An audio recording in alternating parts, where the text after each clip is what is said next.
Ça Merci me fait beaucoup bien d'être là, plaisir, Suzanne. Laurent. Ça me fait bien plaisir. Suzanne et moi, on se connaît parce qu'on a eu l'occasion de travailler là, sur différents projets, programmes de superviseurs, la consolidation d'équipes, différentes formations. Et puis, on le sait, mais, en fait, comme avec différents clients et clientes, des fois, on est confronté à des difficultés, hein. On est passionné en fait, hein, par la formation. On y croit au développement des compétences, mais on est face à des obstacles. Alors, quand on a échangé ensemble avec Suzanne sur cette idée de faire une causerie ensemble, a émergé cette idée-là de se parler vraiment là, des vraies affaires et notamment la difficulté. Comment on peut les surpasser, ces difficultés, lorsque on veut offrir des activités de formation, on veut développer des compétences, mais on est face à des obstacles.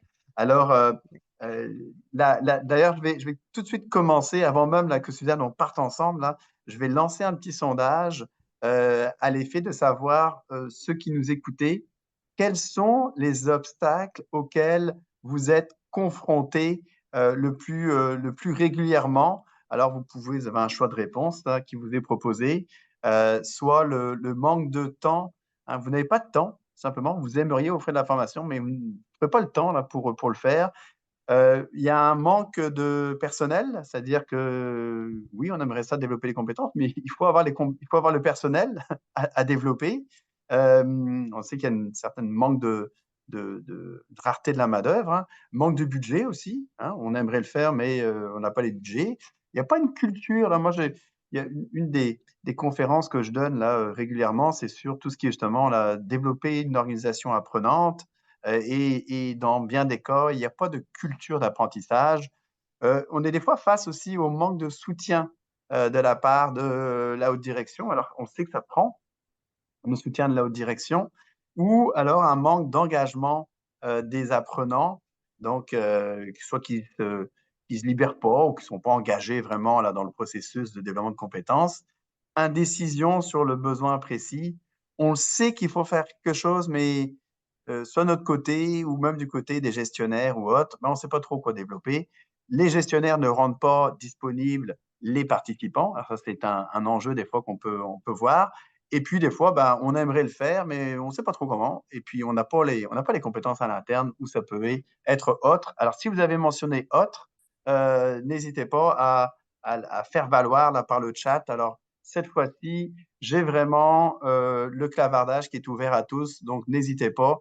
Vous l'avez, pour certains, utilisé en nous disant d'où vous venez, hein. Vous êtes actuellement à Québec, en Montérégie, à Montréal, etc.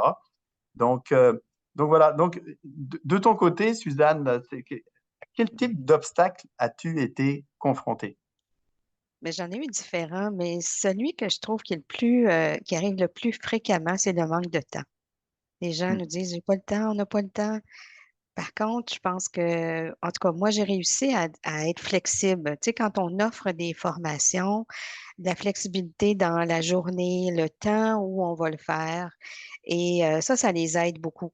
Puis de discuter avec eux, ben OK, parfait, donne-moi un moment. Puis on l'organise de cette façon-là, même si on veut faire des groupes, mais créer deux groupes aussi pour, admettons, les superviseurs sur différents corps ou différents secteurs. Ça peut aider. Euh, et un obstacle que j'ai eu vraiment et vécu, c'est le COVID quand il est arrivé. On a dû s'adapter. On devait faire nos formations présentielles et finalement, on a tourné vers la formation virtuelle, puis accompagné de justement vous, Propulsion RH, ça a facilité grandement la chose. On a réussi à faire nos formations à nos directeurs. Donc, c'est certain, mais il faut juste essayer de les contourner et de se donner de la flexibilité, je dirais. Ouais, c'est intéressant que tu mentionnes le programme parce que j'ai moi-même participé, hein, en tant que formateur dans le programme. En tout cas, un des constats, c'était que tu sais, c'est c'est illusoire de se dire que des fois, dans des programmes comme ça, on a tout le monde. Tu sais, à un moment donné, on a des discussions ensemble, Suzanne et moi, et puis à un moment donné, tu sais, je sais que tu me disais, ah bah là, il faut avoir tout le monde. Je dis, j'ai l'impression que ça va être compliqué, là, parce que si on veut avoir tout le monde, on va retarder et re-retarder toujours les sessions là-dessus. Moi, je me souviens très bien, à un moment donné, dans une intervention, il y a une des personnes, je pense que c'était un des directeurs, il y a une urgence là dans l'usine, là, tu sais, puis c'est compréhensible, là, mais et donc on est quand même allé de l'avant là, tu sais, par rapport à ça. Oui, oui, oui, oui. Puis c'est ça. Ben, en étant flexible, ça l'a aidé beaucoup, là. Donc, puis de ne pas s'empêcher de le faire. Donc, Hmm. Par contre, euh, et regardons les résultats. Moi, je trouve ça intéressant qu'on regarde ensemble les résultats. Je vais les partager avec tout le monde. Donc, ce qui ressort en premier, là, ce qui ressort le plus, on est étonné, pas tant, c'est le manque de temps, hein. Voilà, 43% d'entre vous, vous avez mentionné en disant, voilà, ben, c'est le manque de temps qui nous empêche d'organiser des formations. Alors, c'est vrai que c'est un enjeu, hein. C'est vrai que c'est un enjeu. Je le vois oui, beaucoup parmi les clients qui ont souvent beaucoup de dossiers, que ce soit, mettons, du recrutement, qui c'était pour les personnes qui ont plusieurs chapeaux à porter en gestion des ressources humaines. Et ben, souvent, malheureusement, des fois, ce que je peux voir, c'est que des fois, même la formation, ça prend le bord. Ça prend le bord à travers tout ça. Euh, mais je trouve qu'on s'aide pas si on le laisse de côté parce que d'un côté, si on fait la formation puis on met le temps, on prend le temps, on va gagner du temps de l'autre côté. Donc, parce que si on le fait pas, on va rester stagnant, puis les problématiques vont rester toujours. Mais en même temps, si on fait la formation, ben, on peut gagner du temps par la suite, là. C'est tellement vrai parce que moi, je le vois, il y a souvent la question qui se pose, savoir, bon, oui, mais j'ai des gestionnaires ou des superviseurs, puis ils n'ont pas les compétences. Ou en tout cas, ils manquent de compétences à certains égards, en termes de gestion de personnel, en termes de gestion de conflits, en termes de communication, en termes... Là, je pose toujours la question de savoir quels sont les impacts. Ah ben, les impacts, c'est que ben, on perd du monde, on perd du temps, il y a des erreurs, ça affecte nos clients, etc., etc. Puis là, du coup, je pose la question après de savoir, mais OK, donc il va falloir qu'on les forme, ces personnes-là. Ah ouais, mais on manque de temps. Ah, mais et donc c'est vrai que c'est un peu l'œuf ou la poule, quoi. C'est Tout à fait, Laurent. Tu as tout à fait raison. Donc, c'est simplement de se dire, oui, ça va nous prendre du temps à un moment. Peut-être que dans le calendrier, durant l'année, il y a des temps un peu plus tranquilles. Donc, peut-être essayer de mettre ces formations-là durant ces temps-là et aussi d'être flexible en offrant plusieurs groupes ou petites portions, des demi-journées. Donc, ça peut être, moi, c'est ce que j'ai fait. On a divisé beaucoup en demi-journées. Donc, comme ça, on avait de l'intérêt parce que toute une journée, pour eux, dire, ah, je vais mettre toute une journée sur une formation, je peux pas. Mais, ah, OK, mais si je te l'offre une demi-journée, ah, ben oui, OK, ouais, je vais faire cette partie-là, je vais pouvoir m'organiser. Donc, ça a été très bénéfique de le faire puis aussi d'être ouvert avec eux puis discuter simplement selon leurs besoins.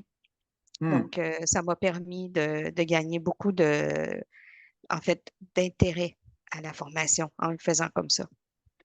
C'est drôle ce que tu dis parce que c'était un peu ma. Je me posais la question, je vois les résultats là, que vous avez donnés. Donc, en premier vient le manque de temps. Puis après, on voit qu'il y a d'autres notions qui sont quand même très, très fortes. Là, je vois le manque d'engagement des apprenants là, qui ressort assez fort, le manque de budget, bon, le manque de. Je me demande en fait si vous avez été un petit peu moins nombreux à nommer la culture d'apprentissage, mais est-ce que c'est possible que le fait qu'il y ait peut-être pas une culture d'apprentissage dans nos organisations qui soit suffisamment forte, qui fait qu'on surpasse, on ne donne pas les moyens de surpasser ces autres obstacles-là.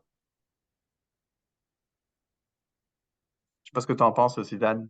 Ben, moi, c'est certain, je pense que, par contre, je trouve que les gens ont eu un intérêt à la formation. Ils ont toujours eu un intérêt et maintenant, dans les entreprises, c'est beaucoup plus présent de dire oui, on va nous offrir de la formation. C'est simplement au moment où on vient pour le céduler dans l'horaire. Peut-être parfois, c'est des questions de budget, mais je pense qu'on peut toujours se faire soutenir avec Emploi Québec, des choses comme ça, mais Aussi de peut-être étirer sur un an et demi, certains programmes qui sont plus coûteux. Donc, ça m'a permis là, de convaincre là, aussi la direction dans certains cas. Moi, c'est comme ça que je le vois, mais je pense que l'ouverture est là, quand même. Ouais, ouais. En tout cas, moi, j'ai senti depuis la pandémie aussi qu'il y avait une prise de conscience là, qu'il fallait vraiment investir dans les ressources humaines Mm. à tout point de vue là-dessus. Il y a une chose qui ressort fortement dans le sondage, ce sont les gestionnaires ne rendent pas disponibles les participants à la formation. Est-ce que c'est quelque chose que toi-même, tu as pu voir des fois, là, qu'il il y a un certain goût hein, pour la formation, mais que finalement, ben, on ne leur donne pas cette possibilité d'y aller finalement, ou d'être disponible pour ça? Ben, je pense qu'on essaie toujours d'accommoder, mais c'est de susciter l'intérêt. Tu sais, de l'intérêt à le faire, puis à trouver le bon sujet pour le faire. Mais que les gens s'empêchent d'y aller, je crois pas. Il y a toujours un intérêt pour la formation. Hmm. Je vois qu'il y a une bonne volonté là-dessus. C'est simplement que ben, le temps va vite, tout va vite. Et on faut juste dire, bon, ben parfait, je le mets là, à cet endroit-là, puis ça va me permettre, puis aussi d'avoir l'appui de son superviseur ou son directeur, ça va aider, là. Et donc, les gens en ressources humaines doivent aussi travailler avec ces gens qui supervisent, supposons, des superviseurs, et de s'entendre sur ce moment-là où ils vont aller en formation et le sujet aussi, il faut qu'il soit pertinent. Donc, vraiment d'aller selon le besoin de la personne ou des Ouais. personnes. Et c'est intéressant parce que nous, on a déjà eu pour cette question-là là, des gestionnaires qui ne rendaient pas disponibles les participants. On a déjà fait des rencontres avec les gestionnaires. C'est-à-dire qu'on a vraiment fait une rencontre préparatoire avec les gestionnaires pour voir en fait quels étaient les enjeux, puis que eux-mêmes en fait, finalement là, ils soient partie prenante de ce projet-là et que ce soit pas juste un projet poussés par la direction des ressources humaines et qui ne comprennent pas d'où ça vient. Là. Et je trouve ça très intéressant le fait que tu apportes du sujet, puis peut-être même plus que ça, des fois, je ne sais pas si, mais nous, on travaille des fois même sur les titres des formations. Comment la formation est présentée pour que ça, quand la personne voit la formation, fait que ça lui paraisse comme quelque chose qui va être pratico-pratique pour elle, là, que ça paraisse pas comme sorti d'une affaire RH là, ou autre là, tu sais, par rapport à ça. Là. Tout à fait. Donc, c'est certain que, bon, il y a des formations qui se prêtent générales, qui peuvent s'apprêter à des superviseurs, mais par contre, si on a pris le temps de voir la personne, son besoin, puis aussi qu'est-ce qui va susciter son intérêt à participer, parce que j'ai vécu là, forcer un superviseur à faire une formation, là, puis que ça ne l'intéresse pas. Il faut lui démontrer ça va être quoi la plus-value de participer et de rendre ça aussi interactif. Euh, Juste des formations, tu sais, des formations seulement que à donner de la théorie, c'est pas si intéressant pour eux. Eux autres veulent des exemples concrets. Donc, de leur apporter ça, ça suscite aussi de les faire participer à leur, qu'est-ce qu'ils vivent puis de l'adapter à leur réalité. Je pense que ça a toujours été gagnant dans ce que j'ai fait, ce que j'ai vécu là, avec les différentes personnes qui sont venues former chez nous.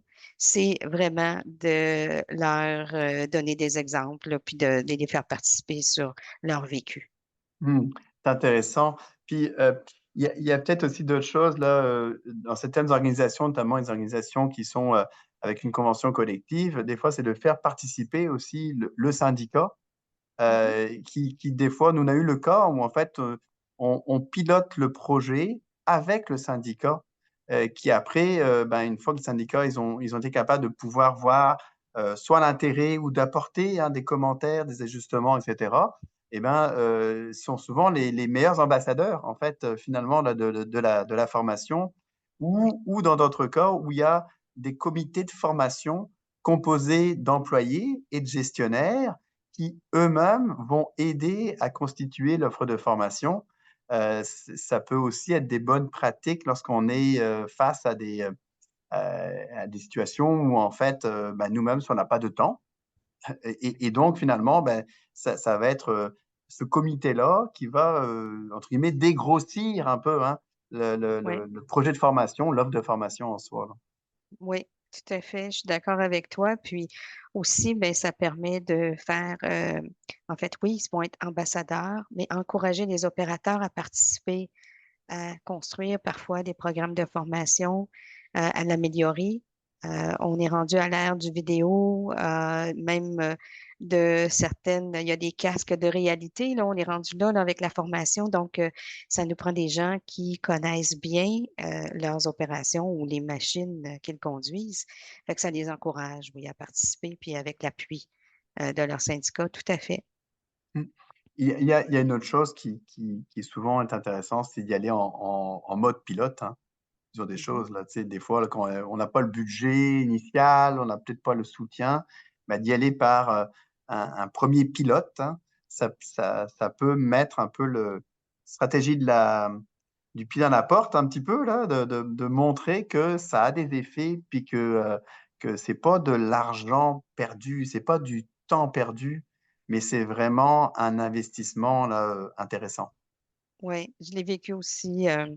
Dans le passé, là, j'avais plusieurs divisions, mais ce qu'ils ont fait quand on a fait un pilote sur une des divisions, ben, l'autre division a vu ça, a dit, ah ben, nous, on est intéressés aussi. Fait que ça a suscité, oui, l'intérêt par rapport à ça.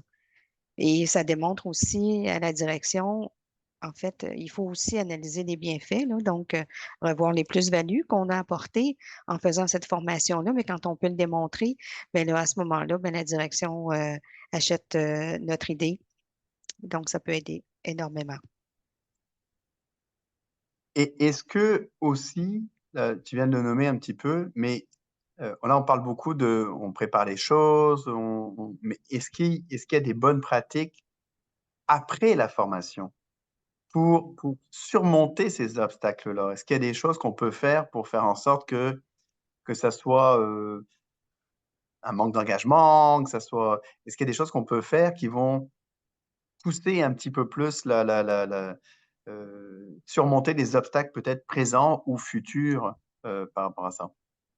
Ben, je pense que quand on prépare des plans comme ça, ben, de faire un suivi post-formation, c'est toujours le bienvenu de discuter avec les gens. Qu'est-ce qu'ils en ont retiré? Qu'est-ce qu'ils auraient souhaité peut-être de différent ou ce qui est arrivé? Mais l'autre chose aussi, quand on parle de formation en opération, c'est quand on fait un suivi. Est-ce que la personne a bien compris? Est-ce qu'elle peut opérer la machine de faire un test avec quelqu'un? Va toujours y donner un questionnaire. Bon, ben oui, il a réussi telle étape. Et y aller par étapes aussi, de découper les plans de formation, ça l'aide beaucoup. Mais pour les formations aux gestionnaires, ben, c'est de rediscuter avec eux, puis de voir, bon, ben, est-ce que on a quelque chose qu'on devrait rajouter? Est-ce que quelque chose qu'on devrait parler? Un exemple qu'on devrait donner? Alors, oui, ça l'aide, effectivement. Puis le coaching, il y a peut-être le mode de coaching aussi qu'on peut apporter dans nos éléments de formation avec les superviseurs ou les gens qui sont dans des rôles de directeurs. Donc ça aide énormément. Ouais, puis ce qui est bien avec le coaching, c'est que c'est très personnalisé à la personne qui est accompagnée. Et puis, ben, une certaine latitude là, là-dessus sur des sessions qui sont en général des sessions pas très longues. Hein. On ne peut pas une session de coaching de 3 heures. On y va sur des sessions de 1h30 à peu près là, en moyenne. Donc, c'est sûr que ça se met assez bien dans les agendas. Ce qu'on n'a pas nommé également, c'est toutes les capacités que tu as nommées à travers la technologie, là, la réalité virtuelle, etc. Mais il y a tout la formation autoportante, la Mhm. formation asynchrone avec les capsules e-learning. Nous, on a Oui, beaucoup de demandes où on intègre ça à des programmes, ce qui fait qu'il y a une partie où l'employé ou le gestionnaire, ben, il suit au moment où il veut. Là, tu sais, c'est vraiment les, donc, ça peut aider un petit peu. Et le micro-learning, je discutais encore hier avec des clientes qui me nommaient, voilà, nous, on veut des capsules plus courtes, 20 minutes, mais ça se fait aussi, là. Oui, tout à fait. C'est certain que le e-learning est de plus en plus présent. Mais c'est certain qu'il doit être en complément de d'autres accompagnements parce que le e-learning, oui, la personne reçoit l'information, mais après, on doit s'assurer qu'est-ce qu'elle fait avec, comment ça va. Mais ça a toujours sa place, puis c'est de plus en plus présent. Mais c'est gagnant. Mmh. Et tu disais le post-formation est important. Et j'aimais bien ton exemple de dire de me demander à la personne là, qu'est-ce qu'elle a retenu, est-ce qu'elle a est-ce qu'il y a des choses sur lesquelles elle a des inconforts, et cetera. Moi, des fois, je trouve que des fois, il faut aussi revenir à la base, c'est-à-dire tout simplement évaluer nos interventions, évaluer, l'impact de nos interventions. Nous, on a retravaillé là, bon, il y a quelques mois déjà, là, notre formulaire d'évaluation pour qu'il soit plus complet et faire en sorte qu'on ne valide pas uniquement la satisfaction, mais qu'on valide aussi la, le confort des personnes à mettre en pratique ce qu'ils ont retenu. Et des fois, c'est là qu'on voit que ça demande du coaching, que ça demande d'autres activités et que voilà, on a fait une partie de la job, mais ça suffit pas dans certains trucs, ou au contraire, là, on voit que, OK, là, les gens, ils se sentent outillés, puis après, on va évaluer après leur performance, là, mais ouais. Oui, mais plus rapidement, on les met dans des situations pratiques. Je pense que mieux on a du succès à ce qu'ils retiennent les notions apprises, parce que sinon, le catalogue ou le livre de formation va rester sur leur tablette, ils n'y retoucheront pas, là. Mais de les entretenir là-dedans, je pense que c'est une formule gagnante. Alors moi, j'ai une question de curiosité. On en parlait justement hier avec notre partenaire en marketing. Et je me posais la question, puis je vais la poser, puis je poserai la question à tout le monde d'ailleurs, hein. N'hésitez pas à utiliser le clavardage. Là, il est ouvert, donc n'hésitez pas. Euh, Là, on parle beaucoup des employés, euh, voire des gestionnaires. On a peu parlé de la haute direction. Euh, de, est-ce que les membres de la haute direction se forment? Prennent-ils le temps de se former eux-mêmes? Parce que je vous pose la question parce que souvent, ça nous arrive des fois, on fait des problèmes de leadership et un des retours qu'on a, c'est faudrait vraiment que la haute direction suive la formation. Ça serait primordial là-dessus. Alors, question de curiosité, là, tu sais, puis je la pose à tous, est-ce que c'est le cas ou pas, là, est-ce qu'on devrait mettre la haute direction dans l'équation?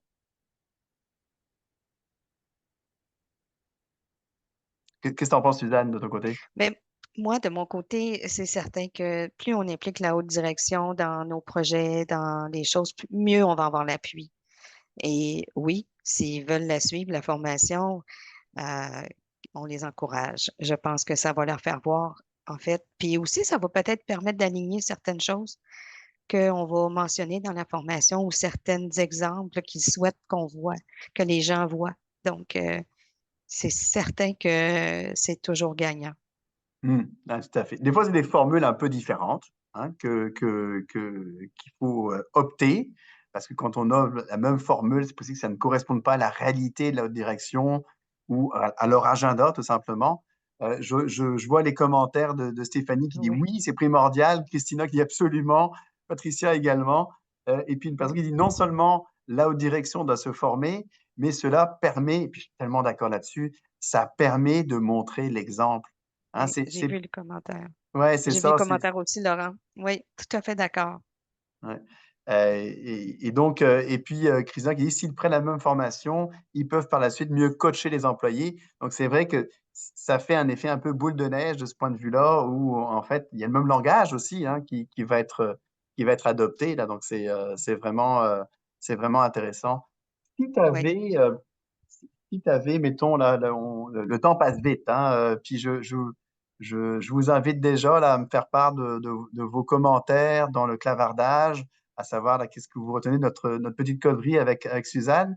Mais si toi, tu avais des personnes qui nous écoutent, qui sont face à plusieurs obstacles, que ce soit je vois beaucoup le manque de personnel hein, qui revient là, Mhm. comme quelque chose. Là, Marie qui met le manque de personnel ne permet parfois pas de libérer le personnel par les gestionnaires, même si tout était prévu et même si l'intérêt est là.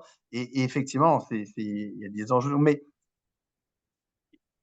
il y a plusieurs enjeux, mais ça serait quoi la, la, la recommandation que tu pourrais donner aux personnes? Parce que toi, tu as été face à ce type de situation-là. Et puis, je Oui, pense que des fois, on peut être un petit peu là, déçu. Des fois, peut-être même, on peut se dire finalement, j'arrête ça, là, ou tu sais, mais qu'est-ce que tu pourrais qu'est-ce que tu pourrais donner comme conseil? mais moi, je dirais d'être flexible, d'être patient, c'est certain, de de pas l'oublier, mais de trouver un moment donné, essayer de trouver un moment. Puis le moment, il va se trouver. C'est que, comme je disais tantôt, le faire maintenant va permettre de gagner du temps par la suite. Fait que c'est ma meilleure recommandation, moi, de ce que j'ai vécu. Parfois, oui, c'est sûr, de retarder d'une semaine ou deux, 3 semaines, ben, on peut y arriver, mais de trouver le moment. Ouais, trouver le bon moment pour refaire la formation et puis que je pense que tu l'as nommé, il faut que ça soit pertinent. Il faut que ça Oui, soit, si c'est pas pertinent, ben là, on perd à tous les niveaux parce que dans ce cas-là, ben, on perd l'engagement, on perd la conviction que c'est important, là. Euh, ouais, mais les gens ont aussi l'impression de perdre leur temps, tu sais, si c'est pas c'est ça, pertinent. Mais si c'est exactement. pertinent puis que ça a eu un impact sur eux, ben, tant mieux. Si ça a pu au moins mettre une étincelle quelque part dans une situation qu'ils vivent puis que ça leur a apporté des réponses. Moi, un des commentaires que j'apprécie beaucoup, dans ce cadre-là notamment, c'est les participants qui nous disent c'est trop court. C'est trop court. Il nous en faut plus, là. Tu sais, il nous en faut plus là-dessus. Et donc, souvent, ben, moi, je me dis, OK, on a fait quelque chose, là. On a fait quelque chose, là, d'intéressant parce que il y a vraiment un intérêt qui a été développé par rapport à ça. Et, euh, et je pense qu'il n'y a pas qu'une seule solution. Il n'y a pas qu'une seule solution parce que ça dépend des réalités organisationnelles. Euh, Nous, des fois, nous, ce qu'on fait, c'est que c'est un service qu'on offre depuis quelques années. On fait même des diagnostics de formation, ce qui nous permet de voir des fois des écarts, mais aussi de trouver des opportunités pour développer son offre de formation qui soit adaptée à l'organisation, au secteur, etc. Donc, il y a des solutions. Moi, je vous dirais, si vous êtes face à ça, ne désespérez pas. Vous êtes convaincu que développer des compétences, c'est un des meilleurs investissements que vous pouvez faire dans votre organisation. Donc, c'est de trouver la recette, entre guillemets, il n'y a pas qu'une seule recette, mais la recette qui est adaptée à votre organisation par rapport à ça. Des fois, là, je vois Patricia qui parle des capsules, la formation par capsule qui est intéressante. Ça peut être ça.